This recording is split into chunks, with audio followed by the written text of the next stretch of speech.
recovery and family time. What's your top priority for this offseason? Get healthy.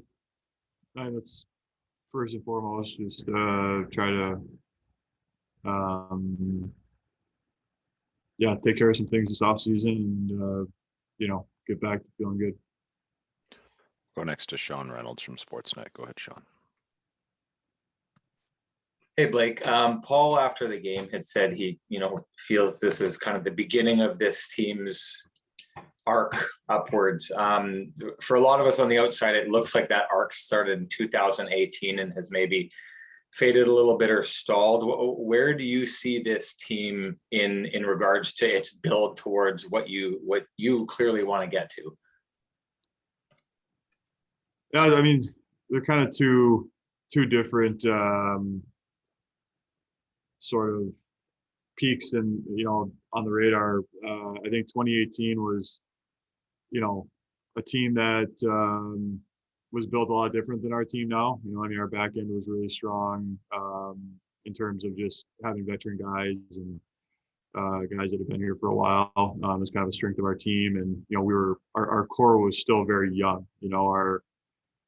Our what you consider the core of our team, outside of myself probably was very, very young. And that core is now, I mean, they're maturing into men in the primes of their career. So I think that those 2 years, the back-to-back years were, those were probably very real chances to win it all. I think our team this year, we have a lot of the makings of what it takes to win it all. So I'm excited about the direction that we're headed. I think there's a lot to look forward to for our group. We'll go next to Jason Bell from the Winnipeg Free Press. Go ahead, Jason.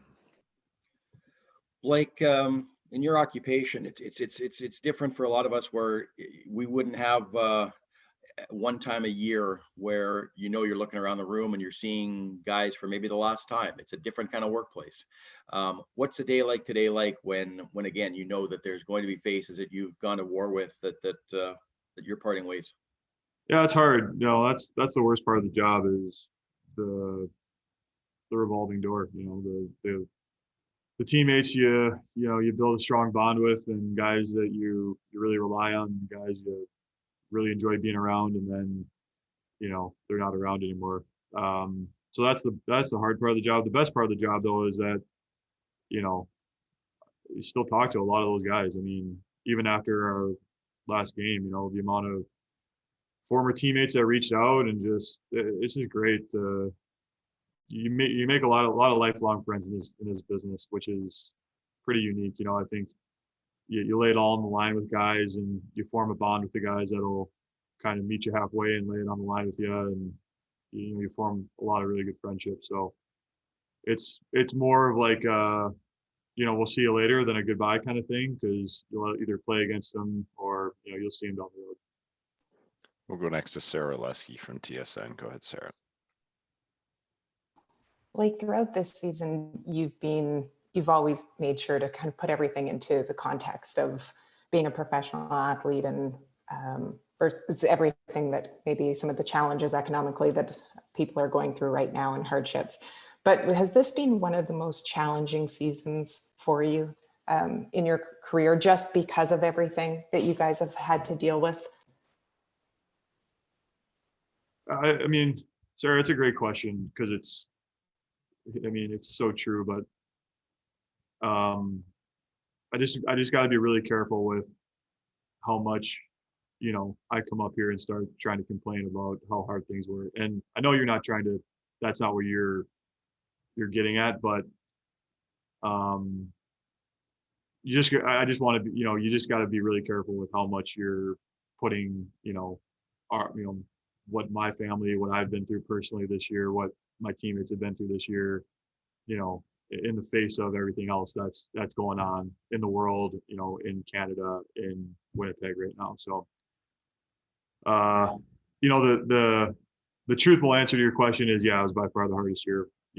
my professional life, my personal life, everything.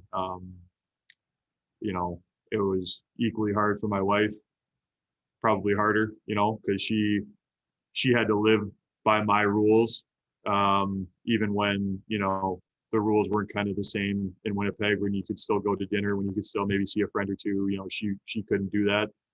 You know, and now everyone's kids are out of school here in Winnipeg too, which just adds to it, right? So it's been all encompassing, and that's where, you know, that was my point in my answer the other night, is that, you know, we felt kind of what got us out of bed as a team, as you know, players in town, was that we knew we could provide entertainment, provide a break from all of that for our, you know, our fan base. And that was the most exciting thing about the year for us. Kind of the only exciting thing about the year for us was that we knew we couldn't play in front of our fans, but that they were watching, and, you know, 7 p.m. every night, it was something for them to do to kind of break the monotony in the world. So that was the bright spot for our year. I'll go back to Sarah for a follow-up. Go ahead, Sarah. Blake, I just want to ask, when you said that one of your priorities for this summer was to get healthy, is it anything that would keep you out of training camp, or is it or just minor things? I don't know yet. And, you know, it's not, one of my biggest pet peeves is when guys get up and, you know, after the season and start talking about how all their injuries, you know, everyone in that room is playing through something right now. I'm no different. So, getting you know, some things looked at, and then just kind of take it from there. We'll see. We'll go next to Paul Friesen from the Winnipeg Sun. Go ahead, Paul. Thanks, Gregor. Blake, thanks for giving us something to write about. Appreciate that here. How far do you think your team is away from being the contender for a cup? Well, I think we're already a contender, right? I mean, you get into the final 8 of 31 teams, you're in the conversation. I think that, like I said, you know, kind of the hardest part is formulating a core group of players that you believe are, you know, the identity of your team and the guys that can push you over the hump. And I think we have that. I mean, that's a great step in the right direction. I mean, you know, starting with our goaltender, and then, you know, working around to some of the guys that are now, you know, kind of getting to their mid to late 20s. I mean, that's a group you can get really excited about. So now it's just supplementing, you know, just trying to, and that's, you know, in a flat cap world, that's going to be Kevin's kind of challenge this summer, is how do you fit the pieces in to kind of, you know, push that core over the top. And I guess that's what remains to be seen. Just a couple more for Blake. We'll go back to Ken Weeb from Sportsnet. Go ahead, Weaver. Blake, you've been Paul Maurice's biggest backer. Why is he still the right man to lead this team moving forward? I've been on teams where, you know, the coach has lost the team and the message isn't being received, and guys roll their eyes every time he says something. And I mean, that's just never happened with Paul. You know, I think, you know, his message is still received. I think the guys, you know, have just a ton of respect for him, because he's first of all a good person and a good man, and he treats us as people. And so I think in some respects, you know, the way Paul handled our team this year was almost as good as he's ever been. I mean, you know, I felt a lot of the decisions he made, whether it be line combinations or what have you, were right on. You know, I think his feel for our team was really good this year. So, you know,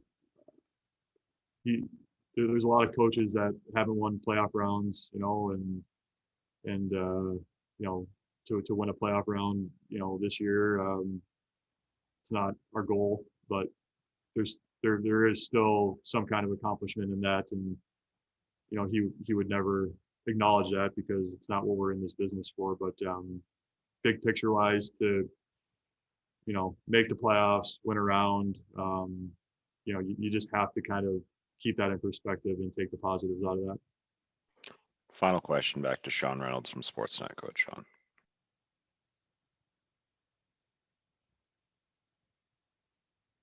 Sorry. Thanks again, Blake. I'm wondering, you talked about that core being into that kind of age of in their prime and being men. You talked about yourself as being a little bit older, and you talked about going back to 2018 and what you saw from there. I'm wondering how your perspective has changed, from that time to where you are now.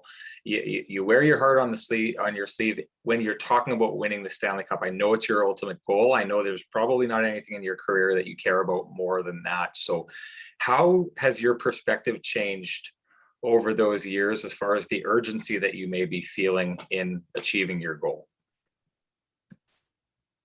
Yeah. You just want opportunities, and I would categorize this year as an opportunity.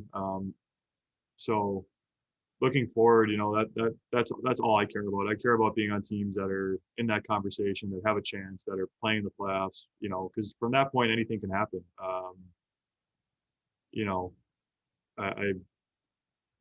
It's so hard to win. And even, the teams that come into the playoffs as the favorite, or the teams that everyone's, thinks are going to win the Stanley Cup, it never works out that way. The bounces, hot goaltending, all these little factors play into it. And, my perspective is that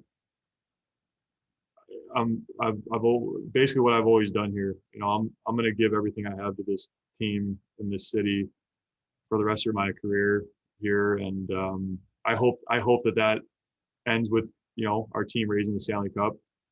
But there's only so much you can control. You can control your effort, your attitude, how you treat people.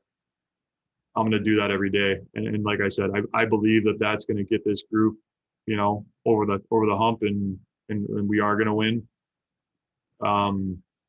But at the end of the day, you don't know. You just don't know what's going to happen. So I'm just looking forward to hopefully having more opportunities in the future.